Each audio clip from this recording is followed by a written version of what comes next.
ಎಲ್ರಿಗೂ ನಮಸ್ಕಾರ.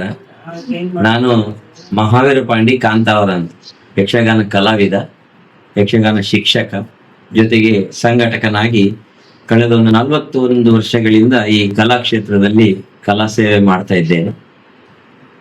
ಈ ಇತ್ತೀಚಿನ ಒಂದು ದಿನಗಳಲ್ಲಿ ವಿಶೇಷವಾದಂತಹ ಸುದ್ದಿಯನ್ನು ನಮ್ಮ ಕಾರ್ಕಳ ತಾಲೂಕಿನಲ್ಲಿ ಹರಡ್ತಾ ಇದೆ. ಅದು ಯಾಕೆ ಏನು ಅಂತ ಹೇಳಿ ಗೊತ್ತಾಗದೆ ನಾವು ಬಹಳ ಬೇಸರದಿಂದ ಈ ಒಂದು ಜಾಹೀರಾತನ್ನು ಕೊಡ್ತಾ ಇದ್ದೇವೆ. ಹಿಂದಿನ ಭಾರತೀಯ ಜನತಾ ಪಕ್ಷದ ಆಡಳಿತದ ಅವಧಿಯಲ್ಲಿ ನಮ್ಮ ಕಾರ್ಕಳ ಕ್ಷೇತ್ರದ ಶಾಸಕರಾದಂತಹ ಮಾನ್ಯ ಶ್ರೀ ಸುನೀಲ್ ಕುಮಾರ್ ಅವರು ಕನ್ನಡ ಸಂಸ್ಕೃತಿ ಇಲಾಖೆಯ ಮಂತ್ರಿಗಳಾಗಿದ್ದರು.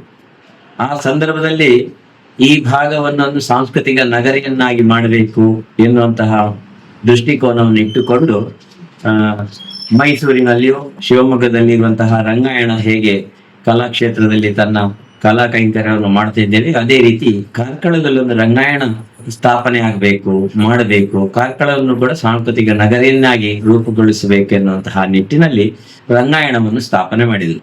ಆ ಸಂದರ್ಭದಲ್ಲಿ ಈ ಭಾಗದ ಹಲವಾರು ಸಾಹಿತಿಗಳನ್ನು, ಕಲಾವಿದರುಗಳನ್ನು ಎಲ್ಲ ಒಂದು ಒಟ್ಟು ಮಾಡಿ ಸಮಾಲೋಚಿಸಿ ಅದಕ್ಕೆ ನಮ್ಮ ನಾಡಿನ ಈ ಕರಾವಳಿ ಭಾಗ ಯಕ್ಷಗಾನದ ತವರೂರು. ಈ 3-4 ಜಿಲ್ಲೆಗಳಲ್ಲಿ ಕರಾವಳಿಯಲ್ಲಿ ಎಷ್ಟೋ ವರ್ಷಗಳ ಇತಿಹಾಸ ಇರುವಂತಹ ಪುರಾತನ ಕಲೆಯಾದಂತಹ ಯಕ್ಷಗಾನ ಅದು ಉಳಿಯಬೇಕು, ಮುಂದೆ ಬೆಳೆಯಬೇಕೆನ್ನುವಂತಹ ದೃಷ್ಟಿಕೋನವನ್ನು ಇಟ್ಟುಕೊಂಡು ಆ ರಂಗಾಯಣಕ್ಕೆ ಯಕ್ಷರಂಗಾಯಣ ಎನ್ನುವಂತಹ ಹೆಸರನ್ನಿಟ್ಟುಕೊಂಡು ಮುಂದಿನ ಕಾರ್ಯಯೋಜನೆಗಳೆಲ್ಲ ತನ್ನಿಂತಾನೆ ಸರ್ಕಾರದ ಅನುದಾನಗಳಲ್ಲೆಲ್ಲ ನಡೀತಾ ಇತ್ತು. ಇತ್ತೀಚಿನ ದಿನಗಳಲ್ಲಿ ಯಕ್ಷರಂಗಾಯಣ ಎನ್ನುವಂತಹ ರಂಗಾಯಣದ ಹೆಸರನ್ನು ಯಕ್ಷ ಎನ್ನುವಂತಹ ಪದವನ್ನು ತೆಗೆದು ಕರಾವಳಿ ರಂಗಾಯಣ ಅಂತೇಳಿ ಏನೋ ಇಡ್ತಾ ಇದ್ದಾರಂತೆ, ಅನ್ಯ ಹೆಸರನ್ನು ಇಡ್ತಾ ಇದ್ದಾರೆ. ಆದ್ರೆ ಯಾರು ಏನು, ಇದಕ್ಕೆ ಹಿನ್ನೆಲೆ ಯಾರು, ಇದನ್ನ ಈ ರೀತಿಯಾಗಿ ನಿರ್ದೇಶನ ಕೊಟ್ಟವರು ಯಾರು, ಹೆಸರು ಬದಲಿಸುವುದಕ್ಕೆ ಯಾರು ಕಾರಣ, ಇದೆಲ್ಲ ನಾವು ತಿಳಿದಾಗಿದ್ದೇವೆ. ಆದರೆ ಈ ಕಲಾವಿದ ಅಂತ ನಾವೆಲ್ಲ ಒಕ್ಕೊರಲ್ಲ.